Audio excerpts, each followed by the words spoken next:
In the shadows where the veil thins, truth whispers, unseen forces stir, and the unknown calls your name. Here, in the depths of the metaphysical, the darkness is not to be feared, it is to be understood. But beyond the night, there is also light.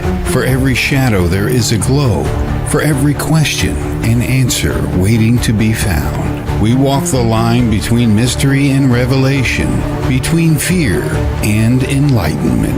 Welcome to Lumino and Umbra, where we embrace both the seen and the unseen, the dark and the divine. Dilik Aktan, your guide on this journey beyond the veil. Together, you will discover the secrets of the metaphysical world, step by step, shadow by light. Now, here is your host, Dilik Aktan.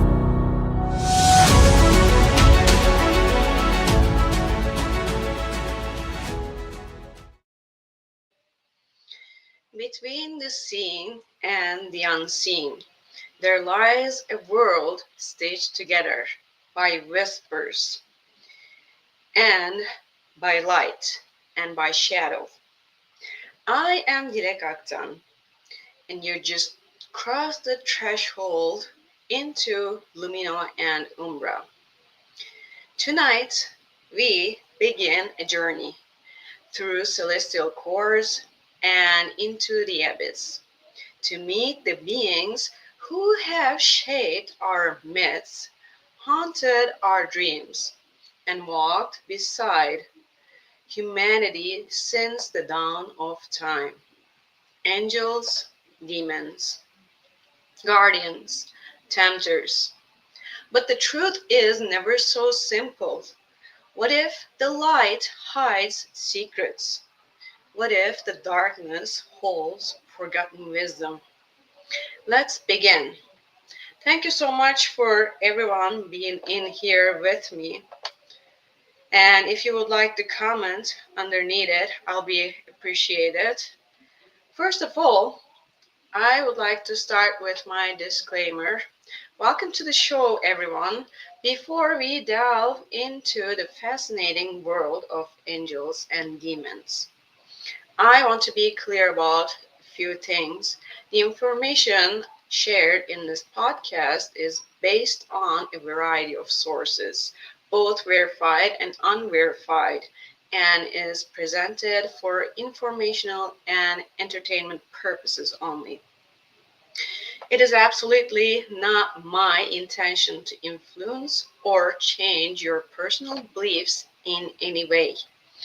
Your spiritual journey and the conclusions you draw are entirely your own. And you have the sole right to your own judgment and discernment on these topics. Please be aware that I cannot be held responsible for any personal interpretations or comments you may have regarding the subjects discussed. This podcast and any accompanying videos are intended solely for an adult audience of 18 years or older. If you are under the age of 18, please exit this podcast or video now. Thank you for your understanding and for respecting this disclaimer. Now, let's begin. First of all, we are going to start talking about the description of angels. There are multiple descriptions of these supernatural beings. According to various religions, there are the beings who mediate between God and mortals. They are technically God's servants. They minister over all living things and um, over all things in the cosmos. They play an important role in magic, which I will talk about this later while I am talking about fallen angels. Because according to Islam and some other different cultures and religions, the two fallen angels that are called Harut and Marut are known as the angels who teach sorcery, illicit magic, or some say they teach dark magic to humans, and they do their duty in this world by teaching everything on magic.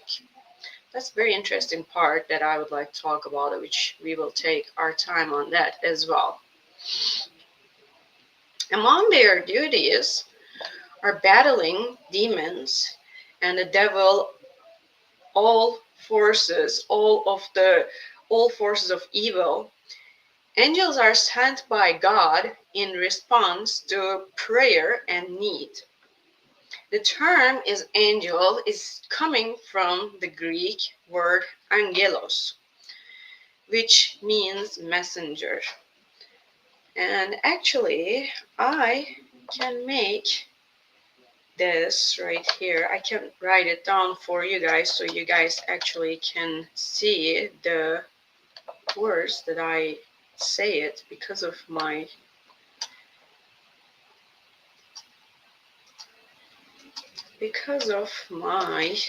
accent, so you guys don't have any hard time of understanding. Here we go. Now, this is the word that angelos that we are talking about, right? It literally comes from the Greek word angelos, which means messenger.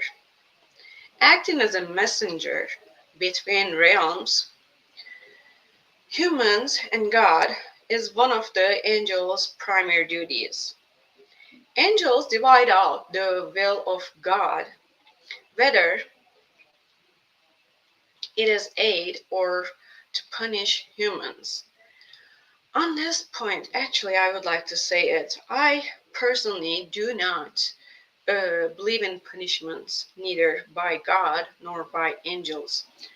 I see them as life and soul lessons for, like, according to being as a spiritual person. I see them as life and soul lessons for our souls to learn and grow in any lifetime. That's literally what we go through. They, angels, they also can act according to their own free will. However, they do not sin. They have free will, but they do not sin. And they have partial will. The partial will also exists in angels, but it is very different than in humans. For example, if you're going to talk about something like that, Archangel Gabriel fulfills the requirements of a divine command given to him with his partial will. He conveys a divine command to other angels with his will. The difference is that he does not have the will to act contrary to the command. And in this respect, he differs from the human will. I don't know if that makes sense. If it does, please let me know. If it doesn't, let me know again so I can actually explain it in a better way as well. And if they have any questions until up to like this level, feel free to ask me so I can actually answer you. You guys don't be left all alone like a big question mark in your head like that. Anyways, so we are talking about the angels, their own will, but at the same time, we eventually will talk about the demons as well. But I don't know if, like, for this episode, if it is going to be long enough for both. So I will actually do some another upcoming episodes for this subjects. Anyways, so however, I forgot that the angels can be in many places, and at the same time also like that. Angels can be in many places at the same time according to their degrees and can will many different things together. However, this will is not absolute but limited. They can only move within certain limits. So eventually we will start talking about the demons and how they act and how actually they can move. So angels can only move within certain limits. In these activities, they display a manifestation of God's universal will. The word angel also arrives in modern English from Old English, that it is angel, like this, I would say. Let's see, I will change that for you guys as well. Oh, so you guys can see it right here. The word that it is coming from angel. And the old French is also that it is coming from angele. Angele is like this. Here we go. This is the word, French word angele, that it comes from the old French word angele, transformed into the angel, like the way right now we say it. So both these derive from late Latin angelus, which is exactly like this. I'm also at the same time working on all these things and doing everything all by myself. So bear with me. A little patience. There it is. Angelus. So, and also this was from the late Greek word that I just mentioned, angelos. And these words are actually coming all from the Old Greek, Old Latin, like that. In Judaism and Islam, so we are going to be talking all like pretty much in a wide perspective of the religions. I would like to let you all know that. And it's going to be taking a while to talk about all these, so have a little patience. And if I cannot finish this script that I have written for today, it will continue for the next week. In Judaism and Islam, we see the term malak or malaike or melek. So I will write down all these in here. Malak, malaike, or melek, which are right here. There they are. So these are, according to Judaism and Islam, that how people call angels. In Judaism, they are the supernatural beings who stand by the God Yahweh and are subordinate to him. Occasionally, they can show selected people God's will and instructions. In the Jewish tradition, they are also inferior to humans since they have no will of their own and are only able to carry out one divine command. So this is based on the Judaism. So the Jewish tradition is actually seeing the angels as they have no will of their own. Keep that in mind.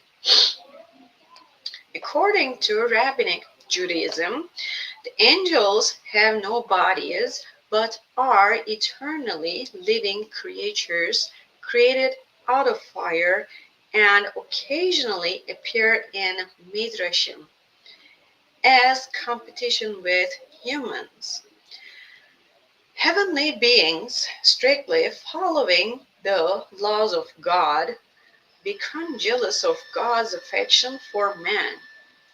Humans, by following the Torah in prayer, by resisting evil instincts, which is called as Yetzer Hara, by Teshua, which Teshua means repentance, the doors which never close. By Teshua are preferred to the flawless angels. As a result, they are also inferior to humans in the Jewish tradition. In post-biblical Judaism, according to also my researches that is popping up like this, certain angels took on particular significance and developed unique personalities and roles.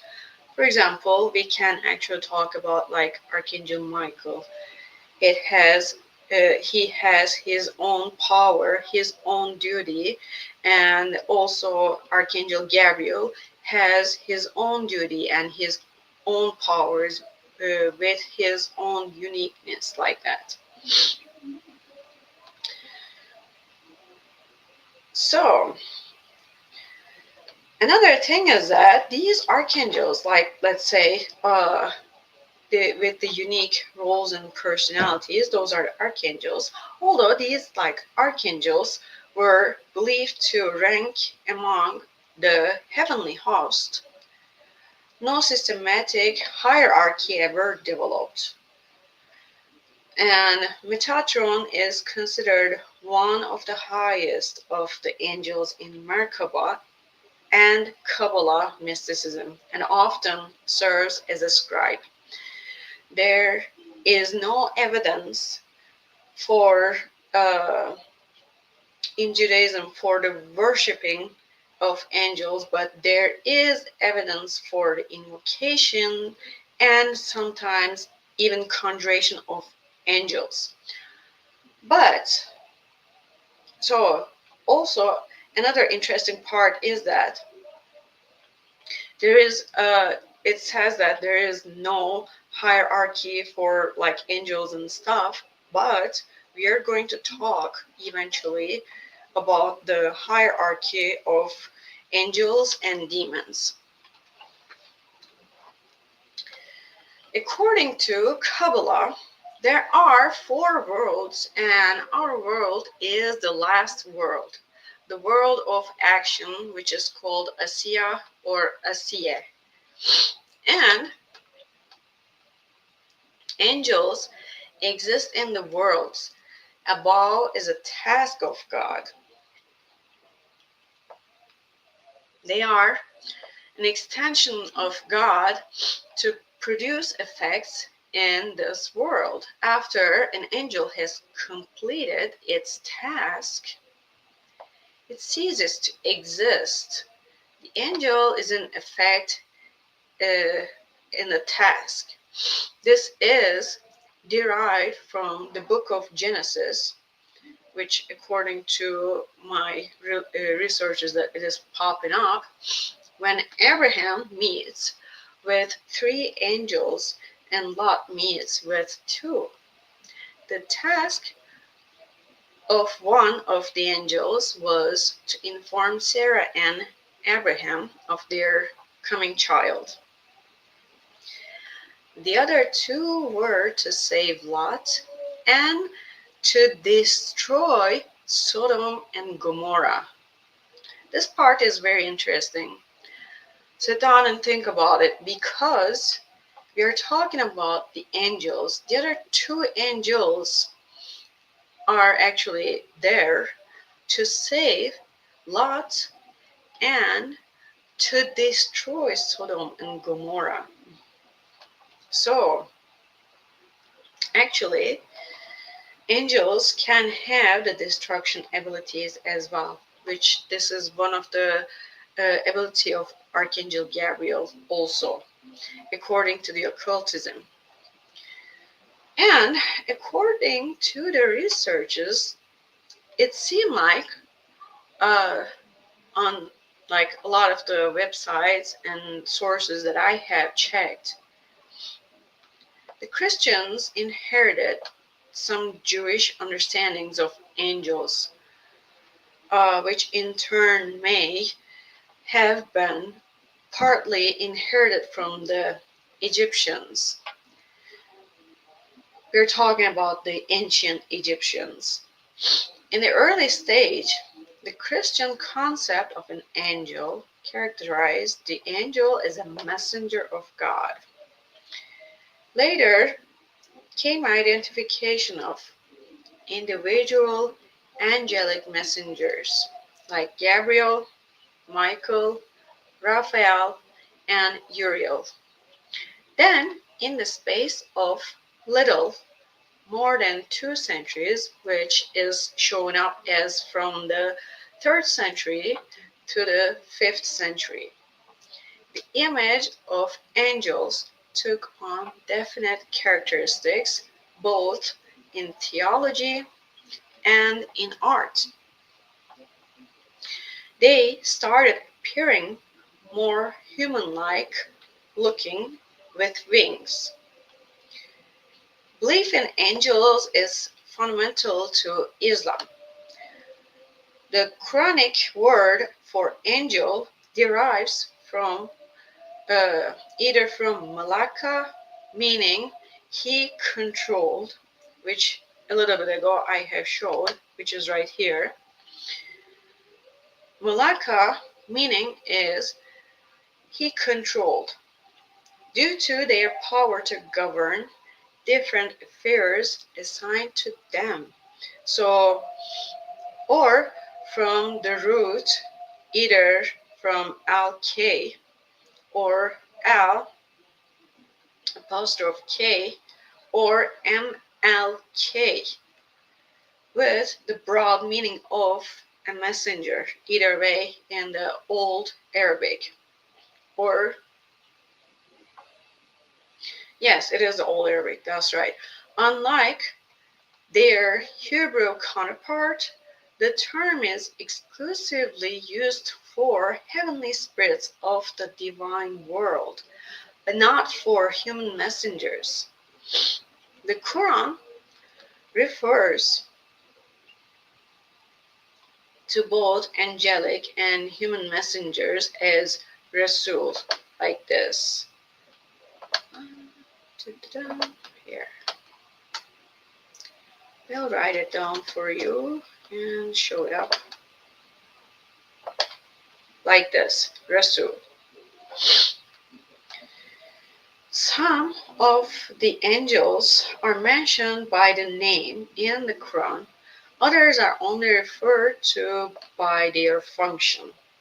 In Islam, just like in Judaism and Christianity, angels are often represented in um, something like non-human like an animal or object as having human characteristics or resembling a human form type of forms that are combined with supernatural images, um, such as wings, being of great size, or wearing heavenly articles.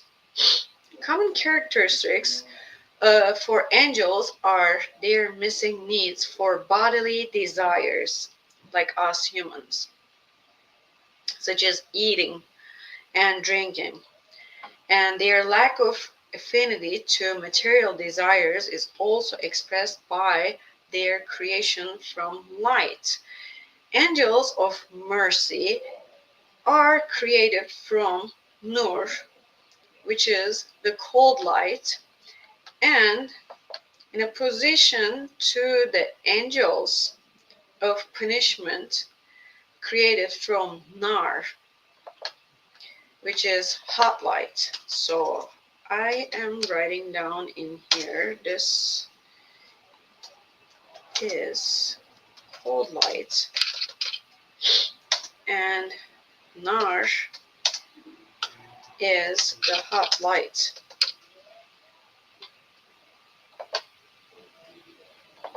right here, just like this. Muslims do not generally share the perceptions of angelic pictorial depictions like the ones that are in the Western art. So you really cannot see that much. And Kabbalistic angels are also known as the angels of Hameforash. Right here, I can write it down for you guys. Bear with me. Hameforash. Right here. So, Hameforash, that they are called, and these are celestial 72 spirits whose names derived from the 72-fold name of the Hebrew God as found in the book of Exodus. They are closely connected to the 72 Goetic demons.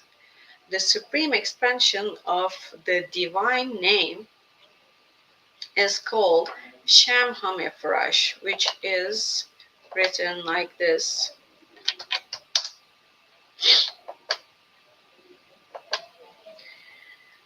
Shem HaMephorash, that is called.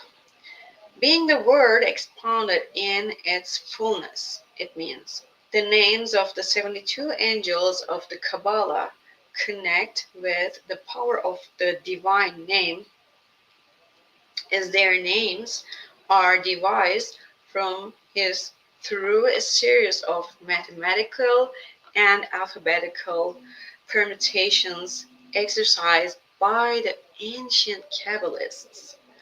This is actually very interesting information. And if you have heard about the 72 angels, when I was doing this research about this specific subject, I actually came across with a lot of other angels that are there's like way more than 72 angels, and some religions are actually referring as millions of angels, by the way, keep it in mind. So yeah, we just don't have the 72 angels, there's like a lot. But I will talk about I will talk deeply about this and their names on the upcoming episode that will explain everything about the hierarchy of angels and demons. So, Zoroastrianism. I don't know if you guys have ever heard of it. So, Zoroastrianism is written like this.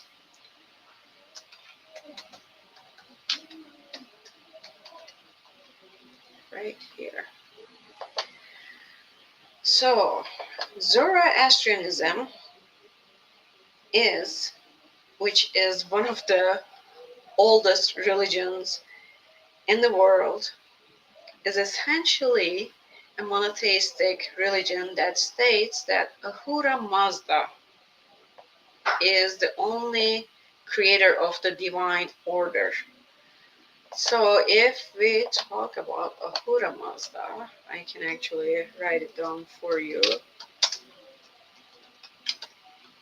right here. Ahura Mazda is the only creator, which is the God according to this religion.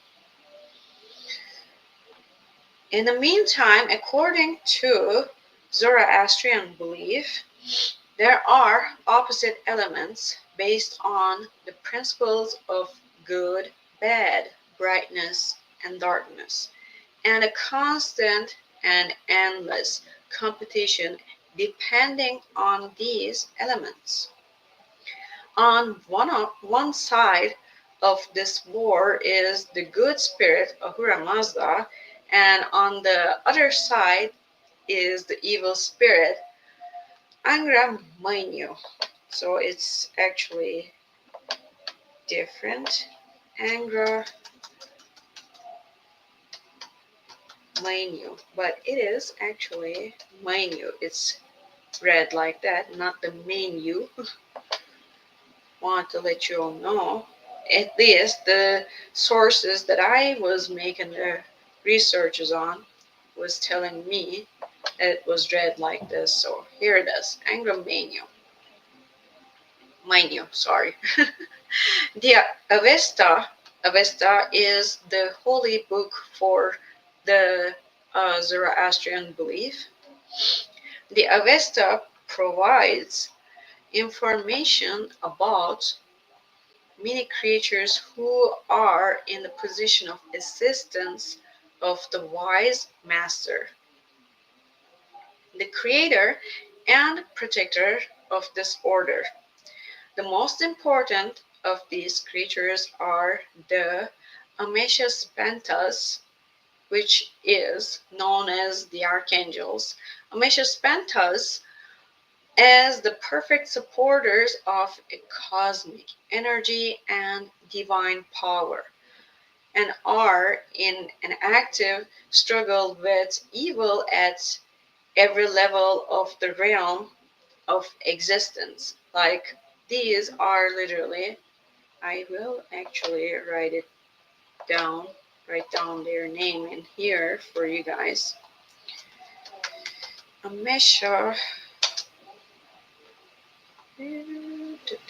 Spentus. Here we go. This is the name of it, that it's called according to the Zoroastrianism. The archangels called as Meshaspentas. This is what it is.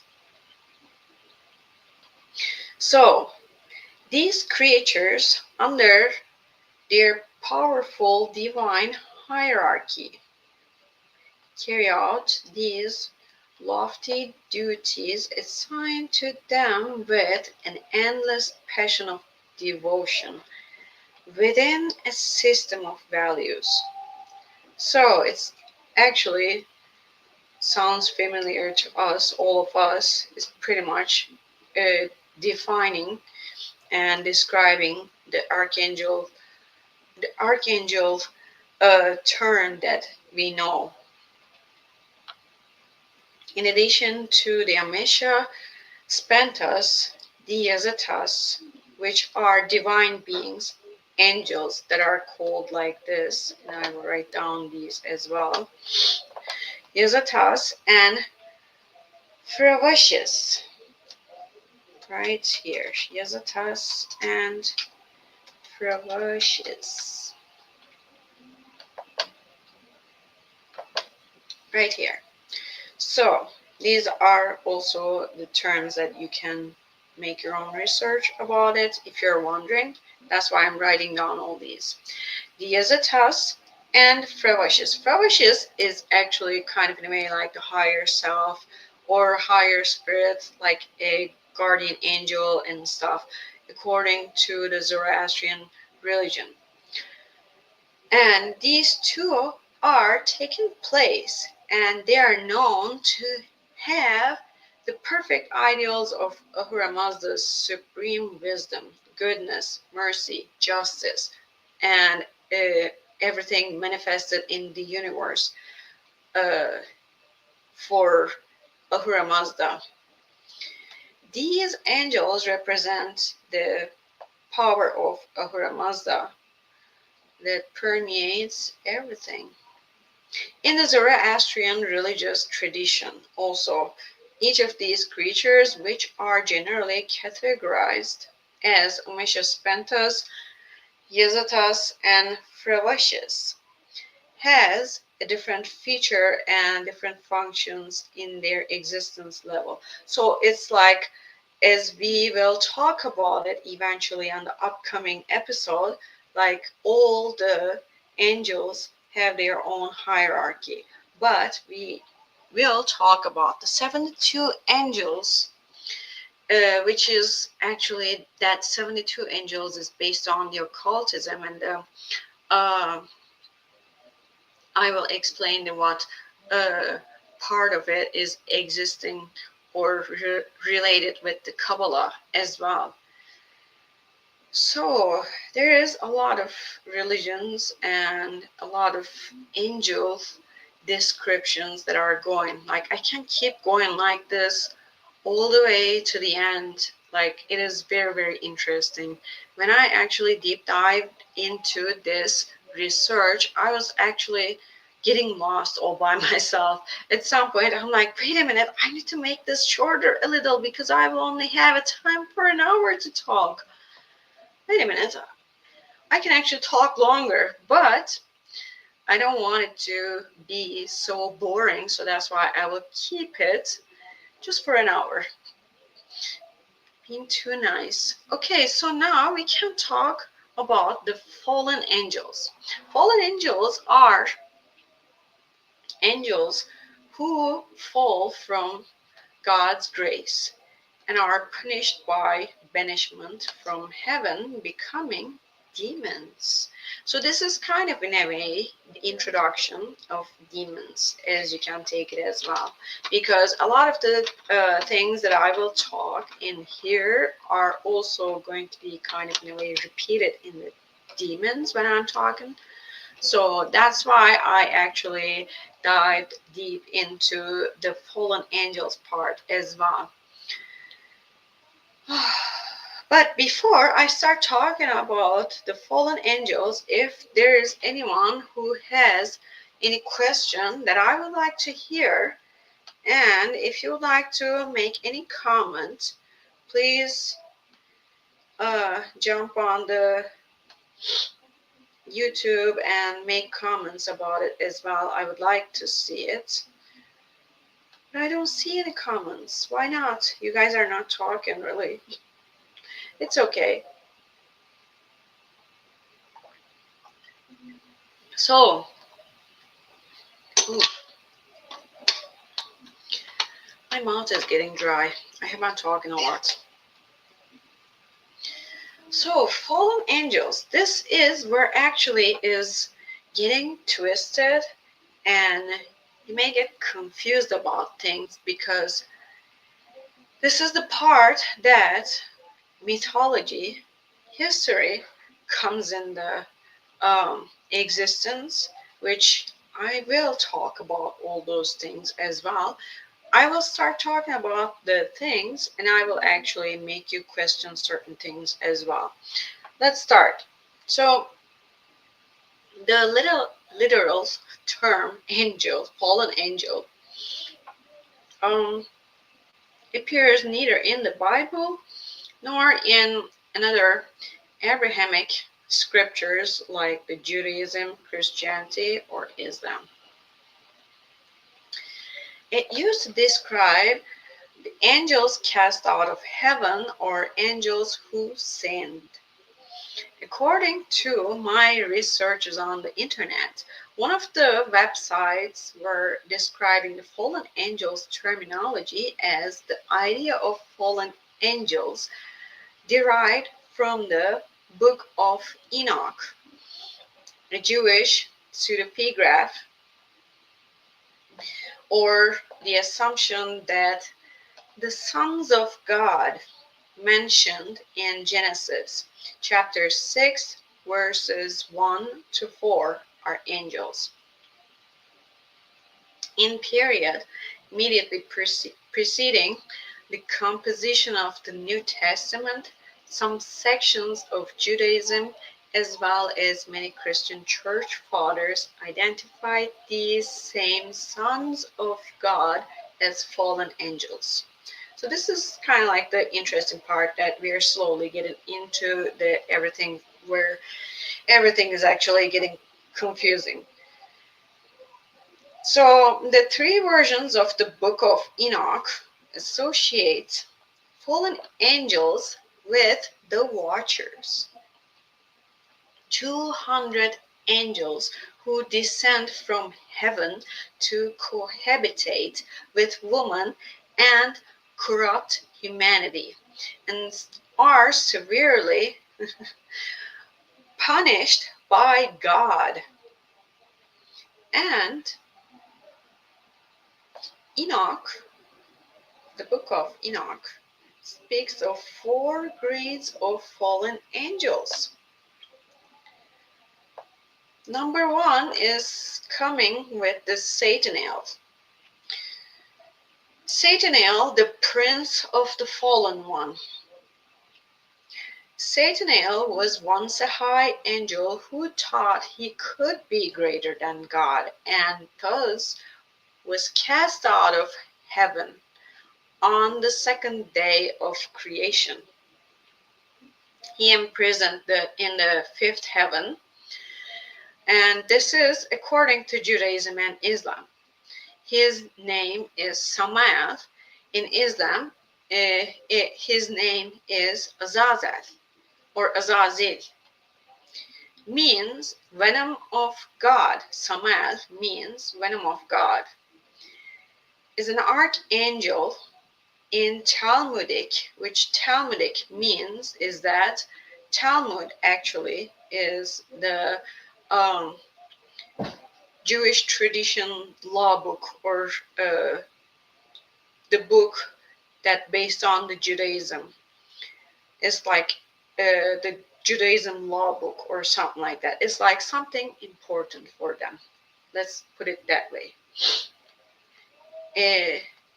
So this Samael in Talmudic and post-Talmudic tradition, according to them, is an archangel, a figure who is the accuser or adversary, seducer, and a destroying angel as well.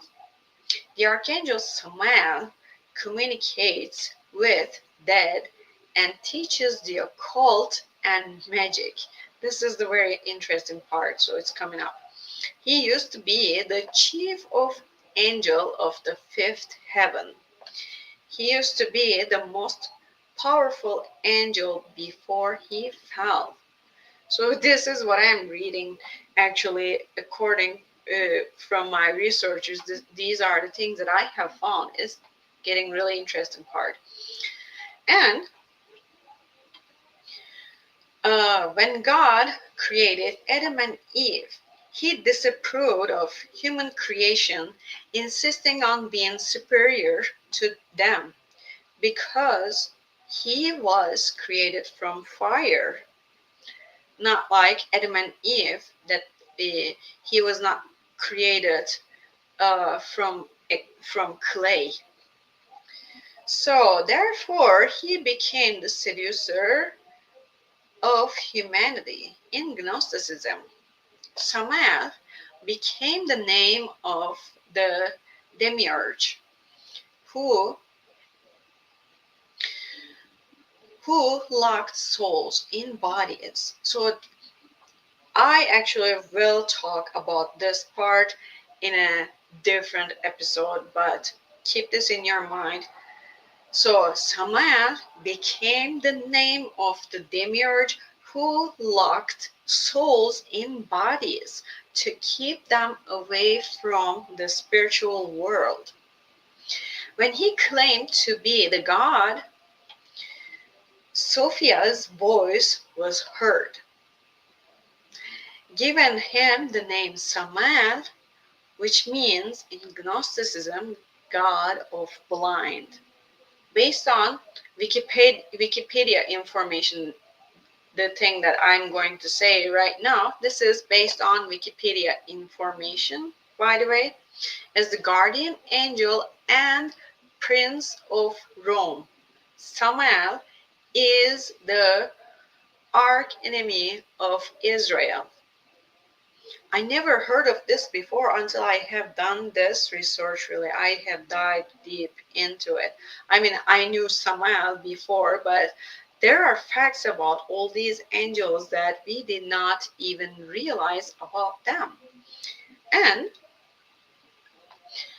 in Judaism, Samael was the first mentioned during the Second Temple period and immediately after its destruction.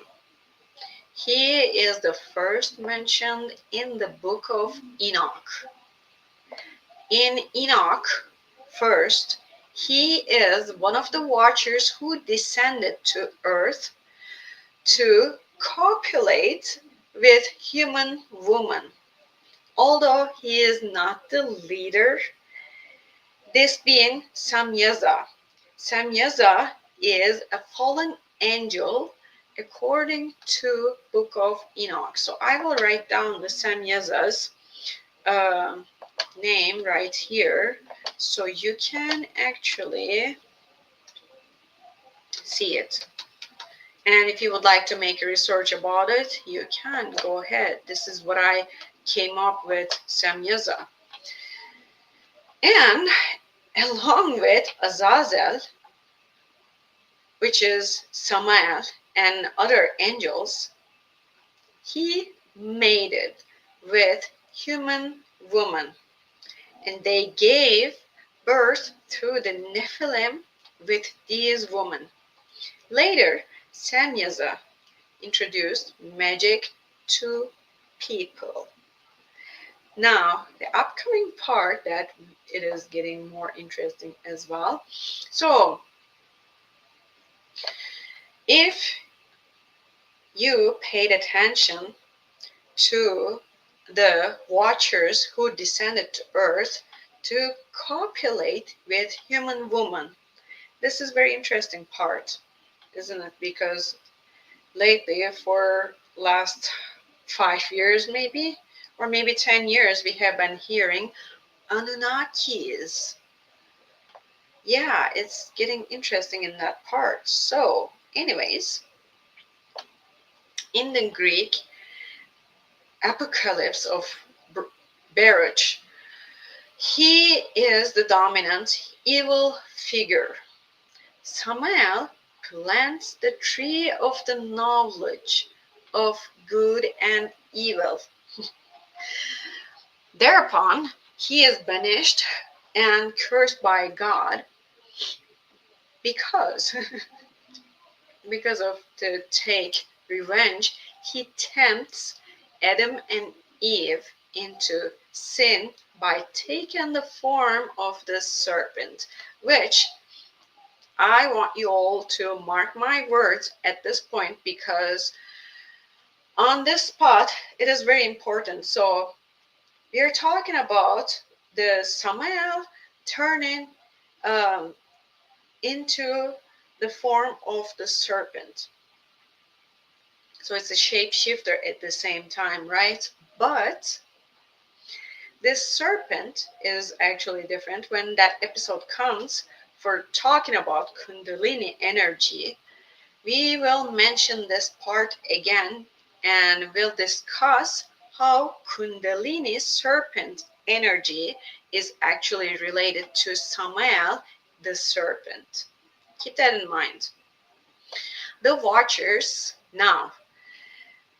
So if you remember that Book of Enoch speaks of 4 grades of fallen angel, and now we are on the second one, the Watchers. Now things are getting a little more twisted. The Watchers, who also are imprisoned in the 5th heaven, dejected and silent. Angels who disobeyed God by mating with human woman and teaching forbidden knowledge.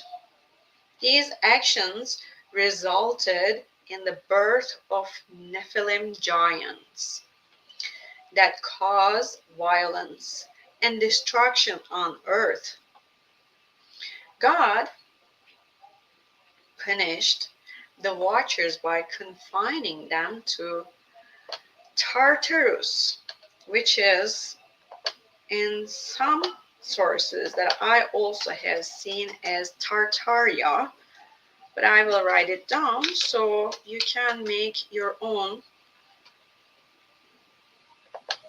judgment on that. Here it is, Tartarus.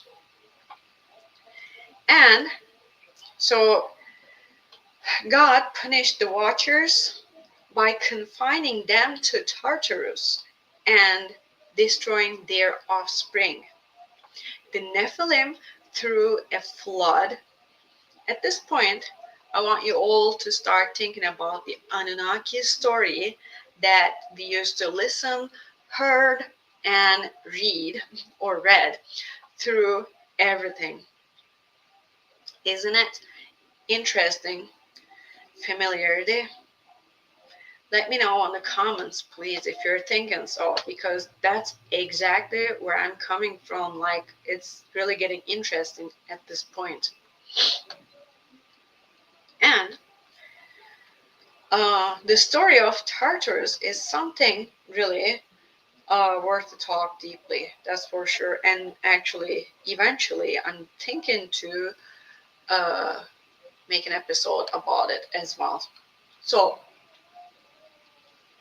the book of Enoch tells the story of 200 watchers or angels sent to watch over humanity.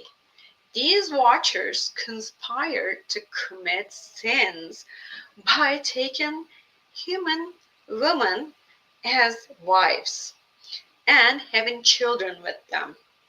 They also taught humans many forbidden skills relating to the different arts and sciences. Keep that in mind.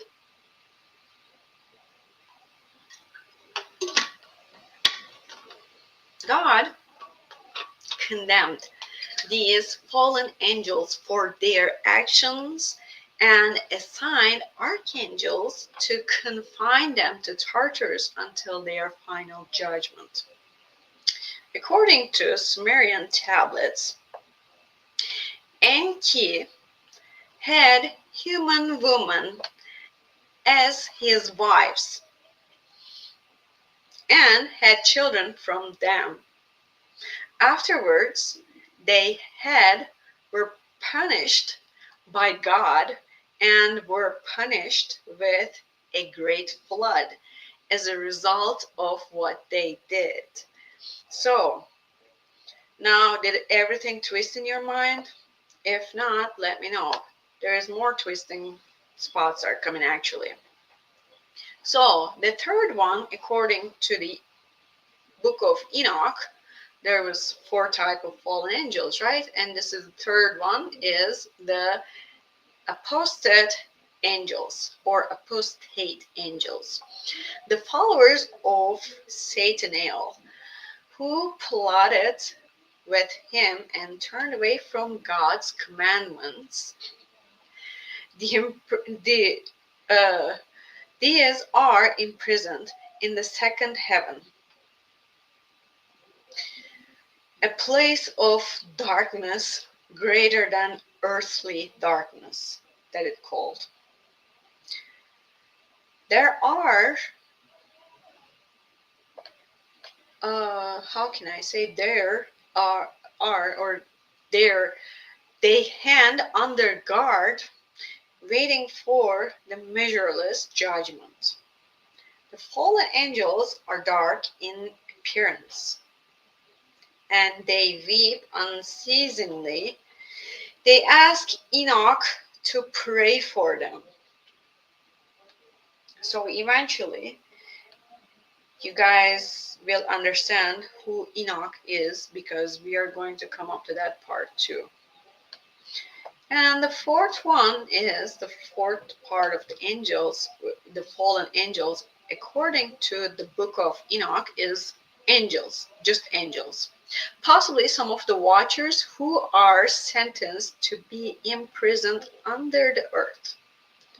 In Christianity, Lucifer is the arrogant, prideful angel cast out of heaven.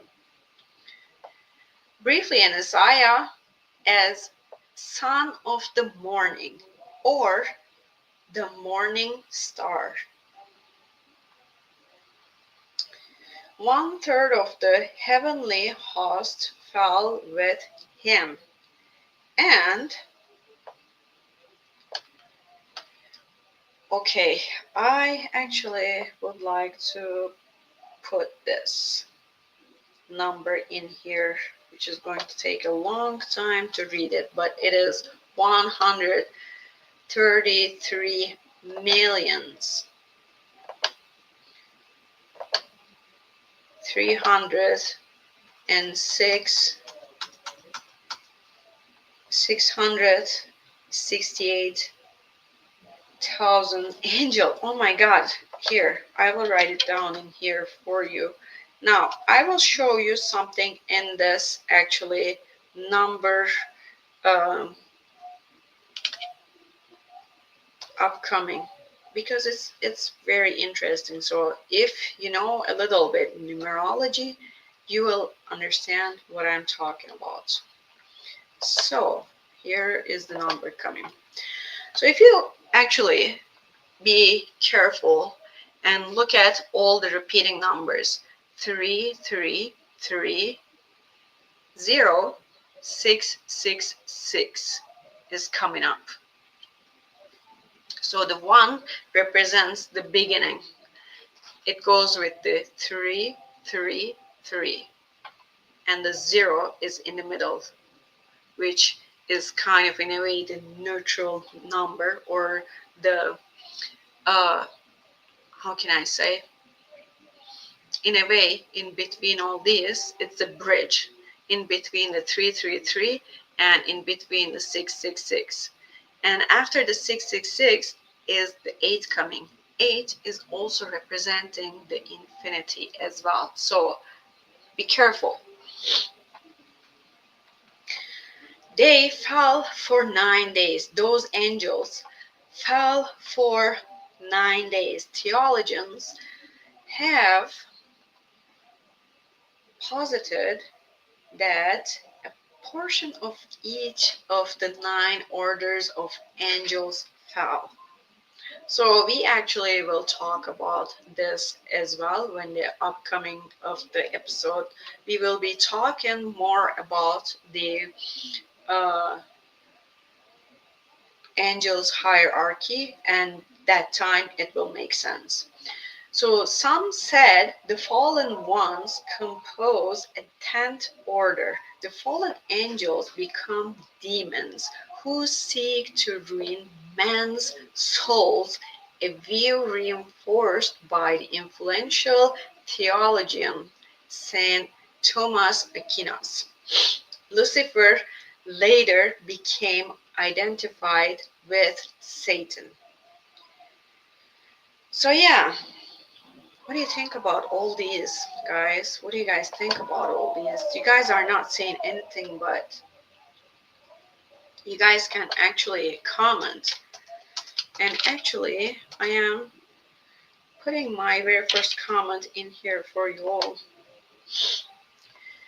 So, after all these, if we ask about where does the book of Enoch come from, and what does it say about the Watchers and their crimes, and how Enoch's account relate to the rest of the biblical canon? The book of Enoch does not appear in the Bible. Seventh from Adam, the father of Methuselah, and the great grandfather of Noah. However, it was probably composed between 300 and 100 BC. So it was like way before than Jesus, right? But while it was considered an important religious text in ancient times, it is no longer considered canonical scripture by the majority of Jews and Christians. Which actually this is also according to Muslims as well. Nevertheless, the authors of the New Testament were familiar with Enoch and cited the work. And parts of the book of Enoch were preserved among the Dead Sea Scrolls in the Qumran caves, which if you would like to make a research about that, you can. Let's see. I will write it down in here for you all. Dead Sea Scrolls that are called Qumran texts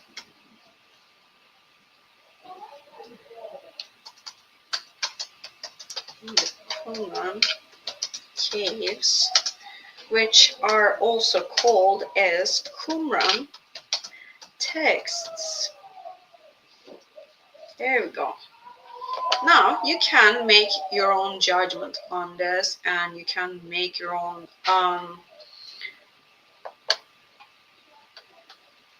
research about it as well. Now we can come to the part that I was previously talking about, the two fallen angels. And by the way, I would like to say that after I get done with the fallen angels part, I will be done with my show. That's for sure, because it already is over an hour. So now we can talk about the part two fallen angels that are called Harut and Marut, which their name is written like this, and also you can check and make your own judgment on that as well. Here, Harut and Marut. Here we go. Harut and Marut.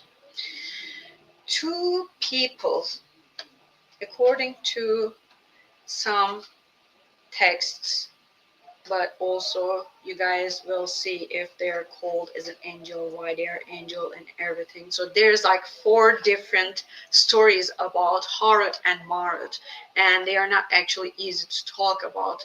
One day I am actually thinking to just make an episode just based on them, because it's actually a whole different episode that it would take. Literally, it's really long subject, but right now I will only talk about it with the one of the story is very well known, and this very well known story, or very well heard story around the world, is going to be helping you to get an idea about Harut and Marut. Okay, so on some texts they are saying that these are actually 2 people, or these were actually 2 kings, but according to the some texts they are actually angels. So it is your own judgment as well. I'm leaving that up to you.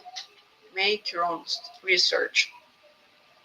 2 people whose names are mentioned in the 102nd of the Surah Al-Baqarah in the Holy Quran.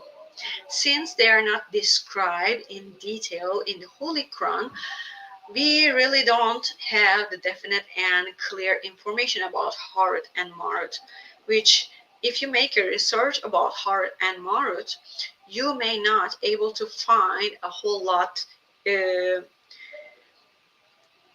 definition or really clear information about them, because there are like 4 different stories about them, and plus all the religions are actually naming them differently, and they all tell different stories about them as well.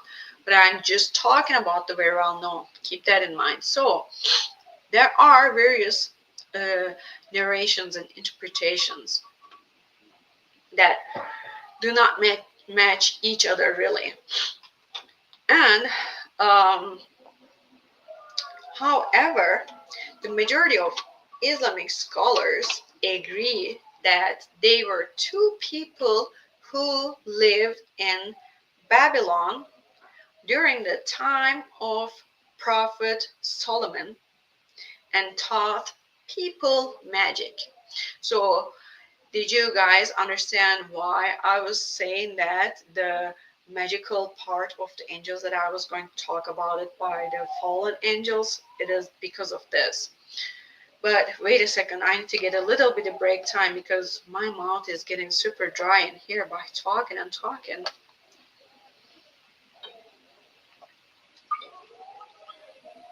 So, some sources say they taught sorcery and illicit magic, and some say that they taught dark magic. Some researchers consider Harut and Marut as Horwatat and Emeritat. So I will write these names down to give you guys a little bitty example of it. I will make this.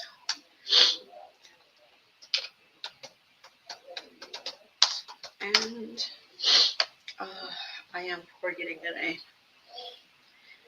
And Marut as Emeritat. It's interesting. Make your own judgment and search about it. So here's the name. Horvetat and Emeritat, which were first mentioned in the Zoroastrianism. Zoroastrianism, I would like to mention it again, is one of the oldest religion on earth. And according to their holy book in the Avesta, Horwatat, who is considered a female being, is the protector of waters, and Emeritat is the protector of plants. And according to my researches, these connections are accepted in Zoroastrianism because they are always like popping up like that. But it has a different story. So in the Zoroastrianism, they have a really different story than what I will tell you, which when I make the episode about Harut and Marut, I will actually talk about it as well. So in Indian mythology, Emeritat, which is Marut, is accepted as Amrita, and Harvatat, which is the Harut, is accepted as Saraswati. And I can write those in here as well for you guys so you guys can see it all. Let's see. So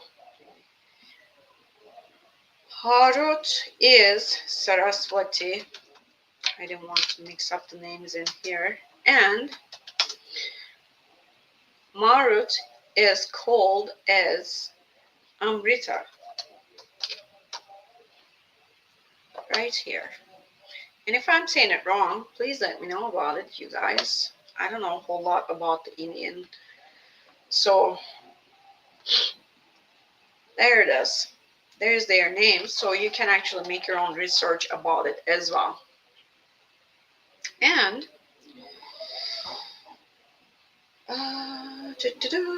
there are really multiple different names of these characters in different cultures, beliefs, and religions. Now, I will tell the well-known and heard story that I was actually talking about it previously of Harut and Marut based on Islam or Islamic tradition. Harut and Marut were two angels who were talking to each other. During the conversation, they were saying if we had feelings instead of humans, we would always worship. And Allah, God, said to them, if I gave you lust, you would sin more than humans.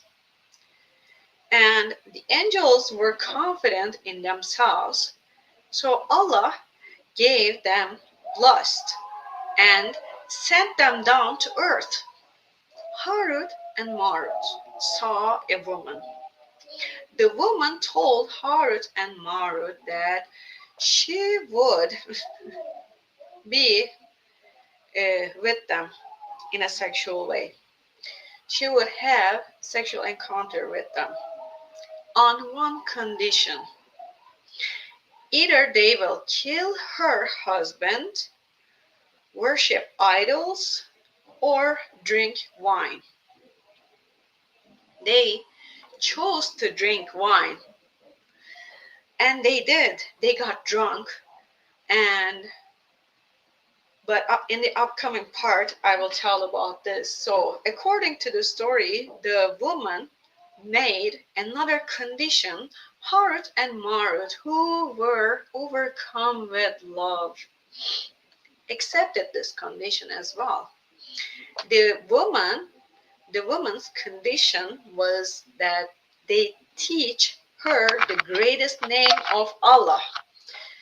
Dear kitty, move away from there. My lovely cat is bothering me. Go. Go, go. There you go. Don't drop the camera. Go. Okay, so the woman's condition was that they teach her the greatest name of Allah.